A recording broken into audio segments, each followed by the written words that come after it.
Pilot is arguably one of the most prolific fountain pen companies in the world.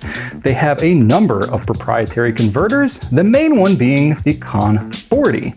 Now this one can be a little bit finicky and it has a relatively small ink capacity, so I thought it would be handy to shoot this video to show you how to get the most out of filling a pen with a Con-40. Now there's a lot of different Pilot converters out there, some of which have been discontinued but are still around, others that you can still see today. So I thought I'd start out just by breaking down what the different converters are. The first one we have is the Con-B. This is a squeeze converter. It's not widely advertised that the Con-B is the name of this converter, but that's what it is.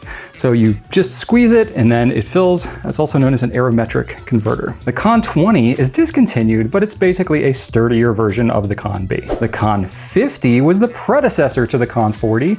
It was available at first without an agitator, and then they added an agitator before the Con-40 replaced it around 2016. The Con-70 is the big one. It's about twice the ink capacity of the Con-40, but it only fits on certain larger pens, such as the Custom 74 and the Custom Urushi. And that brings us to the Con-40. This is the one that's available on the widest number of pens from Pilot in this kind of their standard converter, if you will. Now, side note, in some parts of the world, like Europe, for example, you're not going to see any of these converters. They're all going to be offered with standard international converters.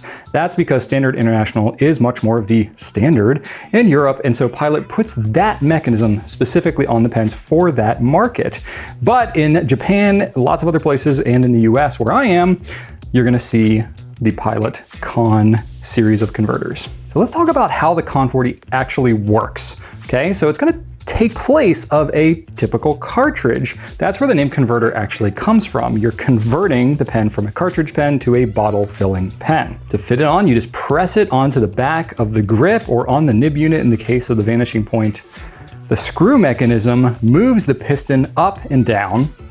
The piston is going to draw ink into the converter when you're filling it, and then as you write with it, air is going to naturally replace that ink as it flows, and you shouldn't need to move that piston again until it's time to either clean it or refill it. And specific to the Con-40, it has these tiny stainless steel agitator balls, which act as a way to break up the ink from hanging back into the back of the converter, which it can sometimes do with various converters. So that's a specific thing that Pilot designed. So sometimes people have a hard time getting a full fill with the Pilot converters because the opening is basically the size of the converter body itself.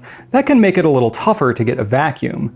If you compare it to, say, a standard international converter, you can see that there's a drastically different opening size to the mouth of the converter. You can usually get maybe 1/4 to 1/3 of a filling on a completely dry pen when you're using the Con-40 for the first time, which looks a little underwhelming, especially because most of that ink is going to be inside the feed where you don't really see it. And especially if you're using the vanishing point, the nib unit, the shroud, covers much of the converter, so it's really going to look like you're not getting anything in that pen on the initial fill. If you simply move the piston up and down by essentially filling it a couple of times, that's going to help a lot. Just right there. I could stop the video here and that would really benefit a lot of you. But we can go even further, and I'm going to show you that trick next. In order to prepare, you just have the same supplies like you would when you're filling a pen normally.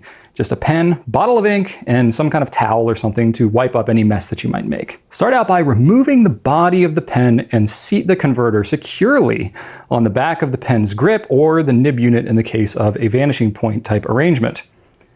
You turn the filler knob counterclockwise to move the piston seal all the way towards the nib if it isn't there already.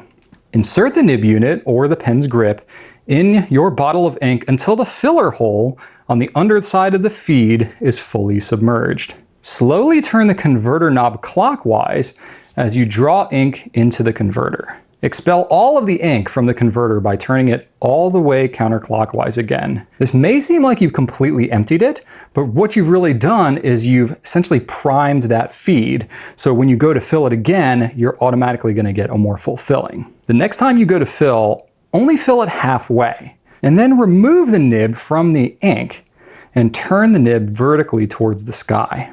Turn the piston knob clockwise again, as if you were filling it, until the piston seats all the way at the back of the converter. This will pull any ink out of the feed and pull it down into the base of the converter, leaving all the air at the top. Turn the converter counterclockwise, again, with the nib still pointed up, to expel the air out of the converter and feed, leaving the ink in the converter. You'll want to stop when you notice ink starting to come out of the feed. Back it down just a little bit so you don't have anything dripping out of the pen. Next, you're going to turn it back over and fill the remainder of the converter just as you did in step 4. And if you find that it's not all the way at the top, go ahead and let half the ink out again and then try again filling it. And I bet you can pretty much get it to the top. Now this trick can be used to maximize the filling of basically any type of converter or piston filling pen. So it's something that's pretty cool to try, and I recommend you practice a little bit. Just you might get ink and get some drips here and there, so I would just do it in a safe place that's easy to clean up, and maybe don't do it right before you have a big meeting in case you get ink all over your fingers. Now, if you're on the go a lot and you want to keep some spare ink with you, there's a couple of tools that you can purchase separately that would help you in this process. It's the Pineider pen filler or the Visconti traveling inkwell, and both of these things work pretty similar. Essentially, they're doing this filling upside down method, but they're designed that way, and they allow you to fill a full filling right off the bat. It's pretty handy, with the caveat that the vanishing point nib unit is a bit too thin to fit in this thing, so not every pen will work, but pretty much all of them except the vanishing point would. You can also use an ink syringe with a blunt tip needle to refill your converter, or you can actually just refill a cartridge and get almost twice the ink capacity. That's not a bad way to go if you're willing to kind of go through those steps, and then you can basically bypass the whole rigmarole of a converter altogether. So however you choose to go about it, I'm sure you can apply something from this video to help you get more of a filling on your Pilot pen, or pretty much any other pen for that matter. I would love to hear what you think about this video, so please leave me some comments. Not only what you think and which tip you thought was best, but if there are any others that I didn't mention here that you find particularly helpful when filling your pens. Be sure to check out gouletpens.com for all of your fountain pen needs, and like and subscribe and share this with others, because that is the best way for more people to find out about fountain pens. Thanks so much for watching, and right on.